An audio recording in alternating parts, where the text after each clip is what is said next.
আমাদের প্রিয় নবী সাল্লাল্লাহু আলাইহি ওয়াসাল্লামকে হালিমাতুস সাদিয়া 2 বছরের কন্যাকে তার মা আমেনার কাছ থেকে নিয়ে গেলেন লালন পালন করবেন। 2 বছর পরে আবার মুহাম্মদ সাল্লাল্লাহু আলাইহি ওয়াসাল্লামকে তার মায়ের কাছে ফিরিয়ে দেবেন।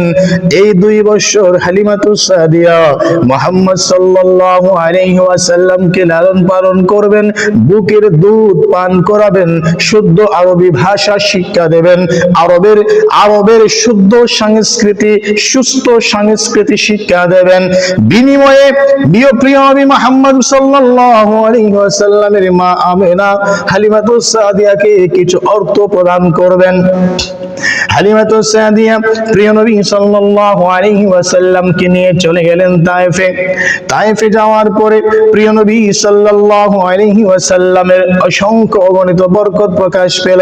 হালিমাতুস সাদিয়া বলেন, আমার এই ছোট্ট শিশু মুহাম্মদ আমার ঘরে আসার পর থেকে আমার যত অভাব অনটন ছিল সমস্ত অভাব অনটন দূর হয়ে যায়।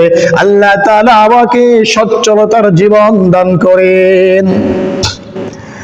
হালিমাতুস সাদিয়ার ঘরে নবী করিম সাল্লাল্লাহু আলাইহি ওয়াসাল্লাম আদর যত্নে ভালোবাসায় 2 বছর লালিত পালিত হলেন।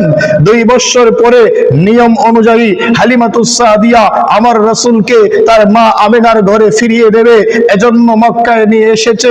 হালিমাতুস সাদিয়া বলেন, আমার মন চাচ্ছিল না এমন একটা বরকতময় সন্তানকে, এমন একটা কল্যাণময় সন্তানকে তার মায়ের কাছে ফিরিয়ে দেই।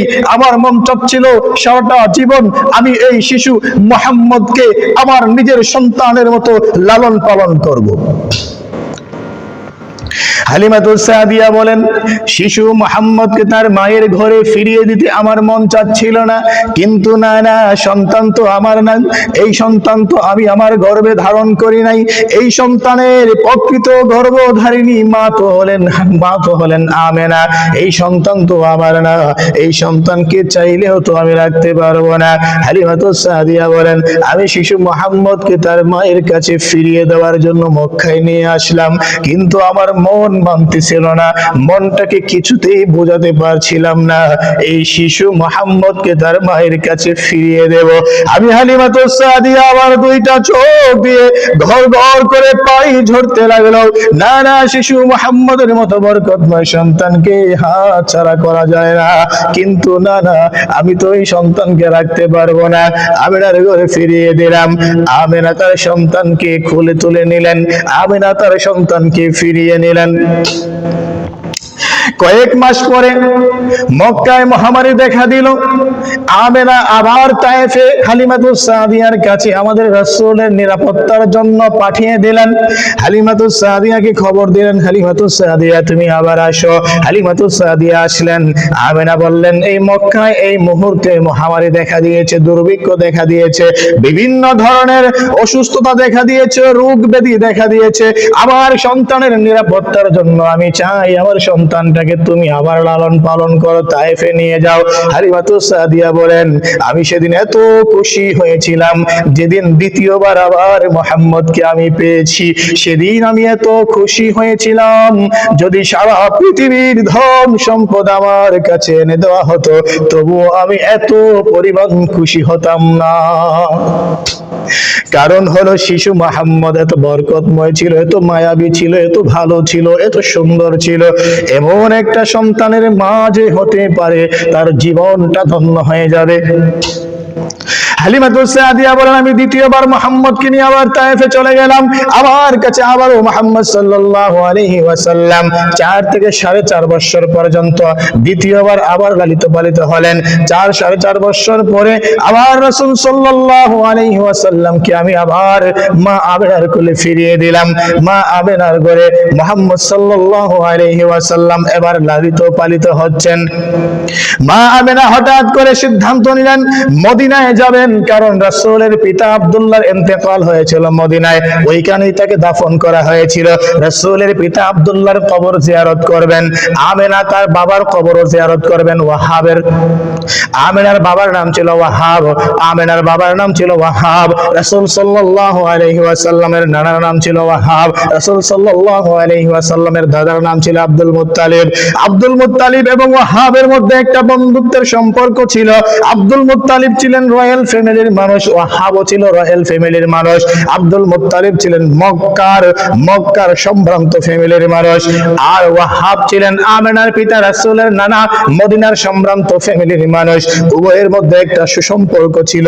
এই সুসম্পর্কের কারণেই আব্দুল্লাহ আমেনার মধ্যে বিবাহের সম্পর্ক হয়।